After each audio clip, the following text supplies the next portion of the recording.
Hi all, mid cap ഡോക്ടറിൻ്റെ post മാർക്കറ്റല്ല weekly അനാലിസിലേക്ക് എല്ലാവർക്കും സ്വാഗതം. അപ്പം ഇത്രയും നേരം ഞാൻ വെയിറ്റ് ചെയ്തു എന്തെങ്കിലും ഒരു ഡെവലപ്മെൻറ്റ്സ് ഉണ്ടാകുമെന്ന് പ്രതീക്ഷിച്ചു. പക്ഷെങ്കിൽ യാതൊരു ഡെവലപ്മെൻറ്റ്സും ഉണ്ടാകുന്നില്ല. കാര്യങ്ങൾ വളരെ വേഴ്സ്റ്റായിട്ടാണ് പോകുന്നത്. അപ്പം നമ്മൾ വീക്കിലി അനാലിസിനകത്തിൽ ചാർട്ട് ബേസ്ഡ് ആയിട്ട് നമുക്കൊന്നും സംസാരിക്കാനില്ല. ഇതിൻ്റെ നെക്സ്റ്റ് സ്റ്റെപ്പ് ഞാനത് സംസാരിക്കാം. എങ്കിലും ഒന്ന് രണ്ട് കാര്യം നിങ്ങൾ അറിഞ്ഞിരിക്കാൻ വേണ്ടി, അല്ലെങ്കിൽ ഒരു പക്ഷെങ്കിൽ ഇങ്ങനെയുള്ള സാഹചര്യങ്ങളെ ആദ്യമായിട്ട് നേരിടുന്നവർ, മാർക്കറ്റിൻ്റെ ഇങ്ങനെയുള്ള സിറ്റുവേഷൻസിനെ ആദ്യമായിട്ട് ഫേസ് ചെയ്യുന്നവരാണെന്നുണ്ടെങ്കിൽ അവരുടെ ജസ്റ്റ് ഒരു അറിവിലേക്ക് വേണ്ടി ഒന്ന് രണ്ട് കാര്യങ്ങൾ ഒന്ന് പറയാം. അല്ലെങ്കിൽ നിങ്ങൾക്ക് പഴയ ആൾക്കാരാണെങ്കിലും അറിഞ്ഞിരിക്കുന്നത് നല്ലതാണ്. ഇപ്പം നിലവിൽ മാർക്കറ്റിൽ ഉണ്ടായിരിക്കുന്ന പ്രശ്നം എന്ന് പറഞ്ഞാൽ ഈ യുദ്ധമാണ്. ഇറാനും അമേരിക്കയും തമ്മിലുള്ള ഈ എസ്കലേഷനാണ് ഏറ്റവും വലിയ പ്രശ്നം. അപ്പോൾ ഇതിനകത്തിൽ GCC രാജ്യങ്ങൾ പെട്ടുപോയി എന്നുള്ളതാണ് ഏറ്റവും വലിയ ഇതിൻ്റെ ഒരു സവിശേഷത. അപ്പം GCC രാജ്യങ്ങൾക്കൊന്നും ചെയ്യാനും പറ്റുന്നില്ല. എന്നാൽ നാശനഷ്ടങ്ങൾ ഉണ്ടാകുന്നത് കൂടുതലും GCC രാജ്യങ്ങൾക്കുമാണ്. അപ്പം ഇത് ഏറ്റവും വലിയ പ്രശ്നം ഇപ്പം ഹോർമൂസ് കടലിടുക്കിലാണ്. അപ്പോൾ അതിൻ്റെ അവിടെ ഇപ്പം നമ്മൾ നോക്കുകയാണെന്നുണ്ടെങ്കിൽ ലോകത്തിലെ തന്നെ 20% ക്രൂഡ് ഓയിലിൻ്റെ ലോകത്തിലെ മൊത്തം എടുക്കുകയാണെന്നുണ്ടെങ്കിൽ അതിൽ 20% ക്രൂഡ് ഓയിൽ പോകുന്നത് ഹോർമോസ് വഴിയാണ് പോകുന്നത്. പ്രത്യേകിച്ച് നമ്മുടെ നാട്ടിലോട്ടൊക്കെ വരുമ്പം, ഇന്ത്യയിലോട്ടൊക്കെ ഈ സാധനം വരുന്നത് 80% ക്രൂഡ് വരുന്നതും മറ്റ് ചരക്ക് ഗതാഗതങ്ങളൊക്കെ വരുന്നത് ഈ ഹോർമൂസ് വഴിയാണ് വരുന്നത്. അപ്പം അവിടെ ഇറാൻ ഒരു റെസ്ട്രിക്ഷൻ വെച്ച് കഴിഞ്ഞാൽ അത് നമ്മളെ നല്ലപോലെ ബാധിക്കും. അത് മാത്രമല്ല, ഇത് ക്രൂഡ് വഴി കൊണ്ടുവന്ന് റിസ്ക്കുമാണ്. അപ്പോൾ ആക്രമിച്ചു കഴിഞ്ഞാൽ അത്രയും തീ പിടിക്കും, അത്രയും നഷ്ടം വരും. ഇൻഷുറൻസ് കമ്പനികൾ ആരും ഇൻഷുറൻസ് കൊടുക്കാൻ തയ്യാറല്ല. പല പ്രശ്നങ്ങളുണ്ടാകും. വെസൽസിനൊക്കെ നാശനഷ്ടം ഉണ്ടാകും. കടലിനകത്ത് പോകാനുള്ള സാധ്യതയുണ്ട്. അപ്പോൾ ആൾക്കാർ റിസ്ക് എടുക്കാൻ തയ്യാറല്ല. അപ്പോൾ അതുകൊണ്ട് എന്ത് പറ്റി, ക്രമാതീതമായി ക്രൂഡിൻ്റെ വില കൂടാൻ തുടങ്ങിയത് മാത്രമല്ല, ക്രൂഡ് പലയിടത്തും പ്രൊഡക്ഷൻ അവിടെ കെട്ടിക്കിടക്കാനും തുടങ്ങി. കാരണം സാധനം ചരക്ക് ഗതാഗതം സുഗമമായിട്ട് മുന്നോട്ട് പോയെങ്കിലല്ല ഈ പ്രൊഡക്ഷൻ പിന്നെ അതുപോലെ തന്നെ മെയിൻറ്റെയിൻ ചെയ്യാൻ പറ്റത്തുള്ളൂ. ഇപ്പോൾ ഇവിടെ സംഭവിച്ച കാര്യം എന്താണ്, ഹോർമൂസിൽ അവർ റഷ്യയുടെയും ചൈനയുടെയും കപ്പലല്ലാതെ ബാക്കി എല്ലാ കപ്പലുകളും ആക്രമിക്കും എന്ന് പറഞ്ഞപ്പോൾ പിന്നെ ബാക്കിയുള്ളവർക്ക് പോകാൻ പേടി. ഇന്ത്യക്കൊക്കെ എക്സംഷൻ കിട്ടിയെങ്കിലും അതൊരു ഭയങ്കര പേടിയാണ് അതുവഴി പോകാൻ വേണ്ടി. അപ്പോൾ ഇതുകൊണ്ട് എന്താണ്, ക്രൂഡിൻ്റെ വില കൂടി. ക്രൂഡിൻ്റെ വില കഴിഞ്ഞ ദിവസം വെള്ളിയാഴ്ച കൂടി ഏകദേശം 1000 പോയിൻ്റാണ് MCX കൂടിയത്. 1000 പോയിൻ്റ്, അതായത് $80 നിന്ന് $80 നിന്ന് ഏകദേശം $96-97 വരെ എത്തി. ക്രൂഡിലോട്ട് നോക്കുകയാണെങ്കിൽ, MCXലോട്ട് നോക്കുകയാണെങ്കിൽ 1000 പോയിൻറ്റിന് മുകളിൽ ഒറ്റ ദിവസം തന്നെ മൂവ് ചെയ്തു. അപ്പം ക്രൂഡിൽ ഒക്കെ ഉള്ളവർക്ക് ഭയങ്കര ഹ്യൂജ് പ്രോഫിറ്റ് ആയിരുന്നു. അപ്പം ഇവിടെ ഇപ്പോൾ ഇനി എന്താ സംഭവിക്കാൻ പോകുന്നത്? ഇപ്പോഴും ഓഫ്ലൈൻ മാർക്കറ്റ് നമ്മൾ നോക്കുവാണെങ്കിൽ ക്രൂഡിൻ്റെ വില കുറഞ്ഞിട്ടില്ല. $95, $96 ഇങ്ങനെ തന്നെ സ്റ്റേബിളായിട്ട് നിൽക്കുകയാണ്.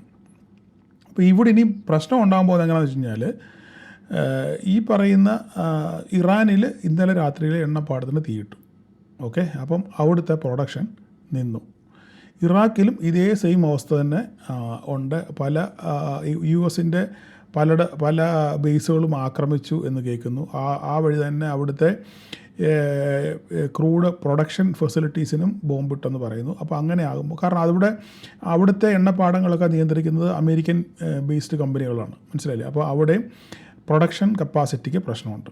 പിന്നെ ഈ ക്രൂഡ് ഗതാഗതം ഹോർമൂസ് വഴി മുടങ്ങിയത് കൊണ്ട് ഈ പ്രൊഡ്യൂസ് ചെയ്യുന്ന സാധനം ഇതുപോലെ പോകണ്ടേ? ഇപ്പം ഇവിടെ കുവൈറ്റിലായാലും ഖത്തറായാലും സൗദി അറേബ്യ ആയാലും എവിടെ ആയാലും ഈ ഉണ്ടാക്കുന്ന സാധനം വിറ്റ് ചിലവാതെ കെട്ടിക്കിടക്കുവാണെങ്കിൽ എന്ത് ചെയ്യാൻ പറ്റും?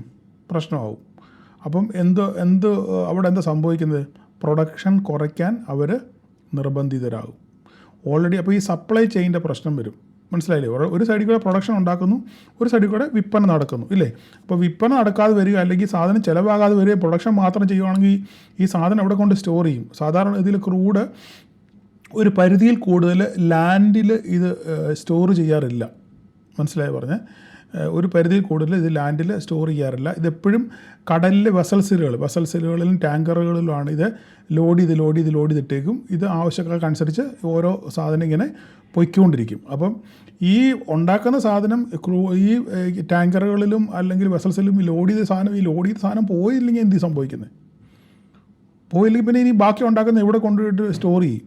അപ്പോൾ അങ്ങനെ ആകുമ്പോൾ പ്രശ്നങ്ങൾ വരും. അപ്പം പ്രൊഡക്ഷൻ എന്ത് ചെയ്യണം? നിർബന്ധിതമായിട്ടും കുറയ്ക്കേണ്ടി വരും. മനസ്സിലായില്ല? അല്ലെങ്കിൽ ഒരു പ്ലാന്റൊക്കെ നിർത്തുകയാണെന്നുണ്ടെങ്കിൽ, പ്രൊഡക്ഷൻ പ്ലാന്റൊക്കെ നിർത്തുകയാണെങ്കിൽ പിന്നെ അത് റീസ്റ്റാർട്ട് ചെയ്തെടുക്കാനൊക്കെ ഭയങ്കര താമസമാണ്. മനസ്സിലായില്ലേ? അപ്പോൾ ഇപ്പോൾ ഓൾറെഡി കുവൈറ്റ് പറഞ്ഞു കഴിഞ്ഞു, കുവൈറ്റിൽ അവർ പ്രൊഡക്ഷൻ കുറച്ചു എന്ന് പറഞ്ഞു. സൗദി അറേബ്യ പ്രൊഡക്ഷൻ കുറച്ചു, അവരുടെ ഒരു പ്ലാന്റിൽ അറ്റാക്കും ഉണ്ടായി. അപ്പോൾ ഇതൊക്കെ ക്രൂഡ് ഓയിലിൻ്റെ ലഭ്യതയെ വളരെയധികം ബാധിക്കും. അതുമാത്രമല്ല, ചരക്ക് ഗതാഗതം സുഗമമായിട്ട് നടക്കുന്നുമില്ല. അപ്പോൾ ഇതൊക്കെ ക്രൂഡിൻ്റെ വിലയെ ഇനിയും മുകളിലോട്ട് കൊണ്ടുപോകാനുള്ള സാധ്യത വളരെ കൂടുതലാണ്. അപ്പോൾ ഇതിന് ഇമ്മീഡിയറ്റ് ആയിട്ടൊരു പരിഹാരം ഉണ്ടാകണമെന്നുണ്ടെങ്കിൽ സ്ട്രെയിറ്റ് ഓഫ് ഹോർമൂസിൻ്റെ കൺട്രോള് അമേരിക്ക ഏറ്റെടുത്തെങ്കിലേ നടക്കത്തുള്ളൂ. ഇപ്പോൾ അത് ഇറാൻ്റെ കൺട്രോളിലാണ്. ആ കൺട്രോൾ മാറി അമേരിക്കയുടെ കൺട്രോൾ വരുവാണെന്നുണ്ടെങ്കിൽ ചരക്ക് ഗതാഗതം സുഗമമായിട്ട് മാറും. അങ്ങനെയാകുമ്പം ഇതിൻ്റെ പ്രൈസ് കുറയും. അങ്ങനെ ക്രൂഡിൻ്റെ പ്രൈസ് കുറയാൻ അത് മാത്രമേ ഉള്ളൂ ഇപ്പോഴും നിലവിലെ അവസ്ഥയിൽ ഒരു പോംവഴി എന്ന് പറയുന്നത്. സ്ട്രെയിറ്റ് ഓഫ് ഹോർമൂസിൻ്റെ കൺട്രോള് അമേരിക്കയുടെ കയ്യിൽ വരിക എന്നുള്ളത് മാത്രമേ ഉള്ളൂ. അത് എപ്പോൾ സംഭവിക്കും? അവർ ശ്രമിക്കുന്നുണ്ട്, എപ്പോൾ സംഭവിക്കും എന്നുള്ള കാര്യം നമുക്ക് അറിയത്തില്ല. അതുപോലെ തന്നെ ഇറാൻ്റെ എണ്ണപ്പാടത്തിന് ഇന്നലെ തീ ഇട്ടു, അപ്പോൾ പ്രൊഡക്ഷൻ കുറയും. അതുപോലെ തന്നെ അവരുടെ ഒരു വാട്ടർ പ്ലാന്റും അടിച്ചു കളഞ്ഞു എന്നിങ്ങനെ ഞാൻ ഒരിടത്ത് വായിച്ചു. ഓക്കെ, അപ്പോൾ അതൊക്കെ കാരണം ഇവർക്കൊന്നും ഡയറക്റ്റ് ജലസ്രോതസ്സില്ല, ഡയറക്റ്റ് വെള്ളം കിട്ടുന്ന ഒരു സ്ഥലമൊന്നുമല്ല ഈ ഗൾഫ് എന്ന് പറയുന്നതും ഇറാൻ എന്ന് പറയുന്നതല്ല. അവിടെ എല്ലാം കുഴിച്ച പെട്രോൾ മാത്രം എടുത്ത് വെള്ളം കിട്ടത്തില്ല. അപ്പോൾ അവരെങ്ങനെ ചെയ്യുന്നത്? അവർ എപ്പോഴും കടൽ വെള്ളം ശുദ്ധീകരിച്ച് അതാണ് ഡ്രിങ്കിങ് വാട്ടറായിട്ട് ഉപയോഗിക്കുന്നത്. അപ്പോൾ ആ ഫെസിലിറ്റിക്കൊക്കെ അടി കിട്ടുകയാണെന്നുണ്ടെങ്കിൽ പണിയാകും. മനസ്സിലായല്ലോ പറഞ്ഞേ? അപ്പോൾ അങ്ങനെ പല പ്രതിസന്ധികൾ ഇപ്പം നിലവിൽ ഉണ്ട്. അതിനിടയിൽ തന്നെ GCC രാജ്യങ്ങളെ ഇന്നലെ ആക്രമിക്കത്തില്ല എന്ന് പറഞ്ഞതിന് ശേഷം, അവർ പ്രസിഡൻറ്റ് പറഞ്ഞു ആക്രമിക്കത്തില്ല, സോറിയൊക്കെ പറഞ്ഞതിന് ശേഷം 2 മണിക്കൂർ കൊണ്ട് സംഭവം തിരുത്തി പറഞ്ഞു. അവർ IRGC തലവൻ പറഞ്ഞു നോ, അങ്ങനെയല്ല, അമേരിക്കൻ ബേസുകളെ ഞങ്ങൾ ആക്രമിക്കും എന്ന് പറഞ്ഞു. അതിൻ്റെ പുറകെ വളരെ സിവിയറായിട്ട് ഞങ്ങളുടെ കുവൈറ്റിലാണെങ്കിലും ഭയങ്കര ആക്രമണം നടന്നു. ഒരു ടവറൊക്കെ നിങ്ങൾ കണ്ടു കാണും വീഡിയോകളിലൊക്കെ, റീൽസുകളൊക്കെ ഇഷ്ടംപോലെ വന്നിട്ടുണ്ട്. ഒരു ടവർ, ഒരു വലിയ ഹൈ സ്റ്റോറി ബിൽഡിങ് മണ്ടയ്ക്ക്, അതേ സത്യം പറഞ്ഞു കഴിഞ്ഞാൽ ഇൻ്റർസെപ്റ്റ് ചെയ്ത ഡ്രോണിൻ്റെ അവശിഷ്ടങ്ങൾ വീണാണ് ബിൽഡിങ് കത്തിയത്. അപ്പോൾ അവശിഷ്ടം വീണ ബിൽഡിങ് കത്തിയെങ്കിൽ ഡയറക്റ്റ് ഹിറ്റ് ചെയ്യുമ്പോൾ എന്തായിരിക്കും ഒന്ന് ആലോചിച്ച് നോക്കുക നിങ്ങൾ. അപ്പം അതും ഒരു പ്രശ്നമാണ് നല്ല രീതിയിൽ. അപ്പം ഇന്ന് സത്യം പറഞ്ഞു കഴിഞ്ഞാൽ കുവൈറ്റിൽ ആകെ ഒരു പേടിയുടെ ഒരു അന്തരീക്ഷമാണ് നിലവിലേക്ക്. അതുപോലെ തന്നെ ഇൻ്റർനാഷണൽ എയർപോർട്ടിലെ 2 ഫ്യൂവൽ ടാങ്ക്സ്, അതായത് അവിടുത്തെ ഫ്യൂവൽ സ്റ്റോറേജുകൾ രണ്ടും ഡ്രോൺ അറ്റാക്കിൽ മുഴുവൻ തീ പിടിച്ചു. അതും വളരെയധികം ഭയങ്കര ഒരു സിവിയർ അവസ്ഥയായതുകൊണ്ട് ഇവിടുത്തെ എയർപോർട്ടൊക്കെ അടച്ച് ഇനി ഒരു കുറച്ച് നാളത്തേക്ക് ഇനി എയർപോർട്ട് തുറക്കാനൊക്കെ സാധ്യത വളരെ കുറവാണ്. കാരണം എനിക്ക് 11-ാം തീയതി ക്ലാസ്സിന് വരേണ്ടതായിരുന്നു, പക്ഷേ അത് ക്ലാസ് ക്യാൻസൽ ചെയ്യേണ്ടി വന്നു. 11-ാം തീയതിത്തെ എൻ്റെ ടിക്കറ്റ് ക്യാൻസലായെന്ന് പറഞ്ഞ് എനിക്ക് ഇന്ന് മെയിൽ വന്നു. അപ്പം മൊത്തത്തിൽ ഒരു അനിശ്ചിതാവസ്ഥയാണ്. അതുപോലെ തന്നെ ദുബായിലായാലും നല്ല രീതിയിൽ ആക്രമണം നടന്നു, ഖത്തറിലായാലും നല്ല രീതിയിൽ അറ്റാക്ക് ചെയ്യുന്നുണ്ട്. അപ്പോൾ ഇതെല്ലാം കൊണ്ടും വളരെയധികം ഒരു അസ്ഥിരാവസ്ഥയാണ്. ഇതെന്താ പ്രശ്നം എന്ന് വെച്ച് കഴിഞ്ഞാൽ, ഇത് ക്രൂഡിൻ്റെ വില പിന്നെയും ക്രമാതീതമായിട്ട് മേലോട്ട് കൂടാനുള്ള സാധ്യത വളരെ കൂടുതലാണ്. അങ്ങനെ ക്രൂഡിൻ്റെ വില കൂടുകയാണെന്നുണ്ടെങ്കിൽ ഭക്ഷണ സാധനങ്ങൾക്കൊക്കെ വില കൂടും, പണപ്പെരുപ്പം ഉണ്ടാകും, വില ക്രമാതീതമായിട്ട് കൂടും. അപ്പോൾ ഇതൊക്കെ ലോകത്താകമാനം ഒരു വലിയ സാമ്പത്തിക അരക്ഷിതാവസ്ഥ ഉണ്ടാക്കാനുള്ള സാധ്യത വളരെ കൂടുതലാണ്. ഞാനിങ്ങനെ പറയുന്ന കാര്യങ്ങളൊക്കെ നിങ്ങൾ ഇങ്ങനെയുള്ള പശ്ചാത്തലത്തിൽ ഇങ്ങനെയുള്ള കാര്യങ്ങളൊക്കെ നിങ്ങൾ മനസ്സിലാക്കിയിരിക്കണം. നമ്മൾ വിചാരിക്കും ക്രൂഡിൻ്റെ വില മാത്രമേ കൂടുന്നുണ്ടെന്ന്, പക്ഷേ ക്രൂഡിൻ്റെ വില കൂടുമ്പോൾ അതിനനുസരിച്ച് സാധനങ്ങൾ ട്രാൻസ്പോർട്ടേഷൻ കോസ്റ്റ് കൂടും. അപ്പോൾ അതിനനുസരിച്ച് ചാർജസ് അതുപോലെ വരും. അപ്പോൾ അതിനനുസരിച്ച് സാധനങ്ങൾക്ക് വില കൂടും. ഇപ്പോൾ തന്നെ കണ്ടില്ലേ, നമ്മുടെ LPGക്ക് ഇന്നലെ ഗ്യാസിന് 50-56 രൂപ കണ്ട് കൂടി ഇല്ലേ? എന്തുകൊണ്ടാണ് കൂടിയത്? ഇതാണ് പ്രശ്നം. കാരണം നമ്മൾ LPG നമ്മളവിടുന്ന് കുഴിച്ചെടുക്കുന്നു, നമ്മളവിടുന്ന് ഉണ്ടാക്കുന്നതല്ല, വേറെ രാജ്യത്ത് നിന്ന് വരുന്നത്. ഖത്തറിൻ്റെ പ്ലാന്റ് അടച്ചു പൂട്ടി. ഇനി അത് വരണമെന്നുണ്ടെങ്കിൽ കുറേ നാളുകൾ പിടിക്കും അത് റീസ്റ്റോർ ചെയ്ത് വരണമെങ്കിൽ. ഇതിപ്പം യൂറോപ്യൻ കൺട്രീസൊക്കെ ആണെന്നുണ്ടെങ്കിൽ 50% ഗ്യാസിൻ്റെ വില കൂടി അവിടെ. അപ്പം ഇതൊക്കെ ലോകത്താകമാനം മൊത്തത്തിലൊരു പ്രശ്നം ഉണ്ടാക്കാനുള്ള സാധ്യത വളരെ കൂടുതലാണ്. അപ്പോൾ ഇനിയിപ്പം നമുക്ക് മുന്നോട്ട് പോകണം എന്നുണ്ടെന്നുണ്ടെങ്കിൽ ഇതിന് ഒരു അറുതി വരണം. അത് എപ്പം ഉണ്ടാകും എന്നുള്ളത് രണ്ടുപേരും കടുംപിടുത്തം പിടിച്ചു നിൽക്കുകയാണ്. അപ്പോൾ അമേരിക്ക പറയുന്നു ഈ സർക്കാരിനെ അല്ലെങ്കിൽ ഇപ്പം ഭരിക്കുന്നവരെ മാറ്റി പുതിയൊരു ഭരണം കൈയേൽക്കുന്നത് വരെ ഞങ്ങൾ ആക്രമിക്കും, അല്ലെങ്കിൽ ഞങ്ങൾ ആക്രമിച്ച് കീഴ്പ്പെടുത്തും എന്നുള്ളതിന് യാതൊരു മാറ്റവും ഇല്ല എന്ന് കടുംപിടുത്തം പിടിച്ച് നിൽക്കുകയാണ് ട്രംപ്. GCC രാജ്യങ്ങൾ നോക്കുമ്പോഴാണ് വളരെ കഷ്ടം. അവർക്ക് അവിടോട്ടും വയ്യ ഇവിടോട്ടും വയ്യാത്ത സ്ഥിതിയാണ്. അമേരിക്കൻ ബേസുകൾ ഇവിടെ ഉള്ളത് കൊണ്ട് അവരെ നിരന്തരം ഇറാൻ ആക്രമിച്ചുകൊണ്ടിരിക്കുകയാണ്. മനസ്സിലായില്ലേ? എന്നാൽ ഇവർക്ക് അമേരിക്ക കൈയഴിയാൻ ഇല്ല. കാരണം ഇവരുടെ രാജ്യങ്ങൾക്കെല്ലാം പ്രൊട്ടക്ഷൻ കൊടുക്കുന്നതും അവരുടെ ആയുധങ്ങളും എല്ലാം ആര് സപ്ലൈ ചെയ്യുന്നതാണ്? അമേരിക്ക സപ്ലൈ ചെയ്യുന്നതാണ്. അപ്പോൾ രണ്ടിനാലും ഞരങ്ങ ഈ ചെകുത്താനും കടലിലും നടുക്ക് എന്ന് പറഞ്ഞ ഗതിയാണ് GCC രാജ്യങ്ങളുടെ. അപ്പം ഇവർക്കൊട്ട് ഒറ്റയ്ക്ക് ആക്രമിക്കാൻ പറ്റുമോ? അതുമില്ല. അല്ലെങ്കിൽ പിന്നെ ഇവിടെ സംഭവിക്കാൻ പോകേണ്ട കാര്യം വെച്ചാൽ ഇവിടുന്ന് GCC രാജ്യങ്ങളിൽ നിന്ന് ഇറാനെ ആക്രമിച്ചോളാൻ എന്നൊരു വാക്ക് GCC പറയുകയാണെന്നുണ്ടെങ്കിൽ പെട്ടെന്ന് തന്നെ ഈ കാര്യങ്ങൾക്ക് ഒരു അറുതി വരും. കാരണം ഇവിടുന്ന് തന്നെ അടിച്ച് പെട്ടെന്ന് കാര്യങ്ങൾ നടത്താൻ പറ്റും. പക്ഷേങ്കിൽ ഒരിക്കലും അത് GCC രാജ്യങ്ങൾ അങ്ങനെ പറയാൻ സാധ്യത വളരെ കൂടുതൽ. ഇപ്പോൾ ഉള്ള അമേരിക്കയുടെ ആക്രമണങ്ങളെല്ലാം അവരുടെ വാർഷിപ്പുകളിൽ നിന്നാണ് അവർ ആക്രമിക്കുന്നത്. ഇസ്രായേലാണെങ്കിലും ഡയറക്റ്റ് അവിടുന്ന് അവരുടെ വാർഷിപ്പുകളിൽ നിന്നാണ് ആക്രമിക്കുന്നത്. അപ്പം ഇവിടുത്തെ ലാൻഡിൽ നിന്നും അങ്ങനെ ഒരു ആക്രമണം സംഭവത്തിന് ഒരിക്കലും GCC രാജ്യങ്ങൾ സമ്മതിക്കില്ല. കാരണം രണ്ട് ഇസ്ലാമിക രാഷ്ട്രങ്ങളാണ്. അപ്പോൾ ഇനിയിപ്പോൾ അടുത്ത ദിവസങ്ങളിൽ പക്ഷെങ്കിൽ ഇന്നലെ നമ്മുടെ UAE പ്രസിഡന്റ് പറഞ്ഞു, ഞങ്ങളുടെ ക്ഷമയ്ക്കും ഒരു അതിരുണ്ട്, ഞങ്ങളുടെ രാജ്യം വളരെ മനോഹരമാണ്, പക്ഷെങ്കിൽ അതിനെ സംരക്ഷിക്കേണ്ട കടമയും ഞങ്ങൾക്കുണ്ട് എന്ന് ഇന്നലെ UAEയുടെ പ്രസിഡന്റ് പറഞ്ഞു. അപ്പോൾ അതിനർത്ഥം ഞങ്ങൾക്ക് ക്ഷമയ്ക്കും ഒരു അതിരുണ്ട് എന്നുള്ളതാണ്. അപ്പോൾ ഇനി അടുത്ത ദിവസങ്ങളിൽ എന്തൊക്കെയാണ് സംഭവിക്കാൻ പോകുന്നുള്ളത് വളരെയധികം നമ്മൾ സാഹൂതം വീക്ഷിച്ചുകൊണ്ടിരിക്കുകയാണ്. അപ്പോൾ ഇന്നുകൊണ്ട് ഈ അവസാനിക്കുന്നില്ലെങ്കിൽ വീണ്ടും ഒരാഴ്ചയോടെ നമ്മൾ വീണ്ടും കാത്തിരിക്കേണ്ടി വരും. അടുത്ത ആഴ്ച തീരുന്നില്ലെങ്കിൽ വീണ്ടും ഒരാഴ്ചയോടെ കാത്തിരിക്കേണ്ടി വരും. കാരണം അങ്ങനെയാണ് സംഗതിയുടെ കിടപ്പ്.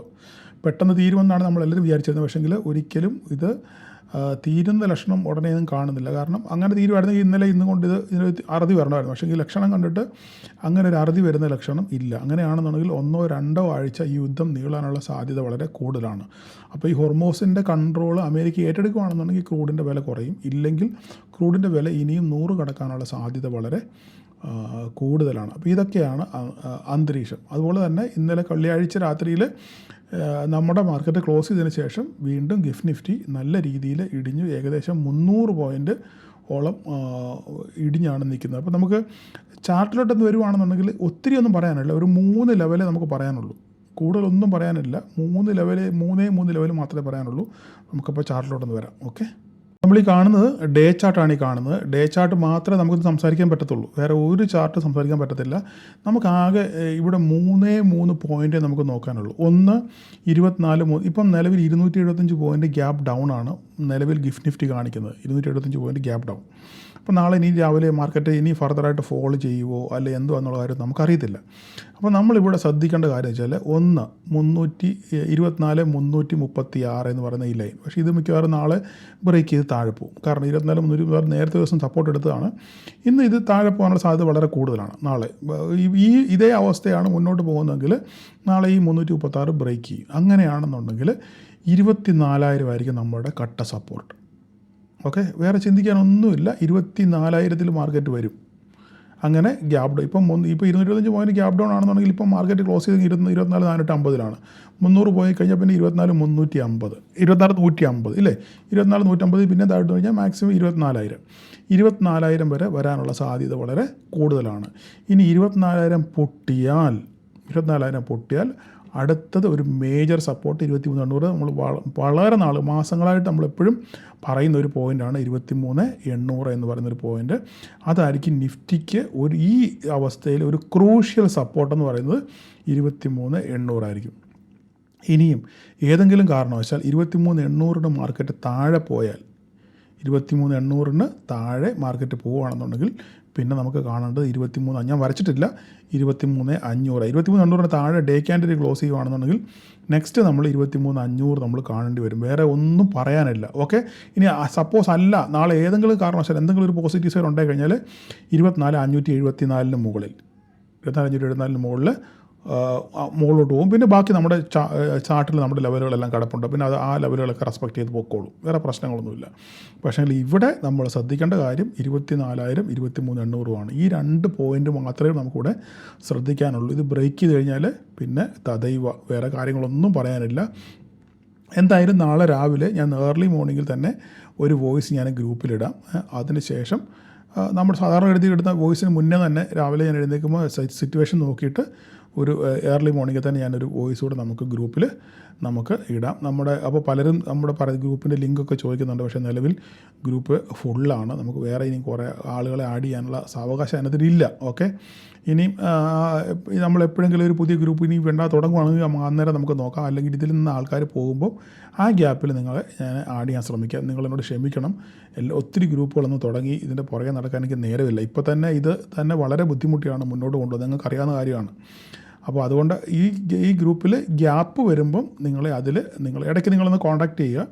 ഗ്യാപ്പ് വരുമ്പം നിങ്ങളെ അതിൽ ആരെങ്കിലും ഇറങ്ങി പോകുമ്പം നമുക്കതിനകത്തിൽ നിങ്ങളെ ആഡ് ചെയ്യാൻ പറ്റും. അതാണ് ഇപ്പോഴത്തെ നിലവിലുള്ള അവസ്ഥ. ഓക്കെ, അപ്പം എല്ലാവരും സൂക്ഷിച്ച് കണ്ട് ട്രേഡ് ചെയ്യുക. നാളെ എക്സ്പയറിയുടെ തലേദിവസമാണ്, നിഫ്റ്റിയുടെ എക്സ്പയറിയുടെ തലേദിവസമാണ്. വോളറ്റാലിറ്റി വളരെ കൂടുതലായിരിക്കും. എനിവേ നാളെ ചിലപ്പം മാർക്കറ്റ് ഡൗൺ സ്ട്രീം ആണെന്നുണ്ടെങ്കിൽ നമ്മുടെ വിക്സ് പിന്നെയും കൂടാനുള്ള സാധ്യത വളരെ കൂടുതലാണ്. എന്തായാലും കൂടുതലായിട്ട് നമുക്ക് രാവിലെ ഞാനൊരു വോയിസ് ഇടാം. വേറെ പ്രത്യേകിച്ചൊന്നുമില്ല. സൂക്ഷിച്ച് കണ്ട് ട്രേഡ് ചെയ്യുക. കിട്ടുന്ന അവസരങ്ങൾ നിങ്ങൾ എന്ത് ചെയ്യുക, പഠിക്കാൻ വേണ്ടി ഉപയോഗിക്കുക. പഠിച്ച് മാത്രം മാർക്കറ്റിൽ നിലനിൽക്കാൻ ശ്രമിക്കുക. ഓക്കെ, അപ്പോൾ നാളെ എല്ലാവർക്കും ഒരു പ്രോഫിറ്റബിൾ ഡേ ആശംസിക്കുന്നു. Thank you.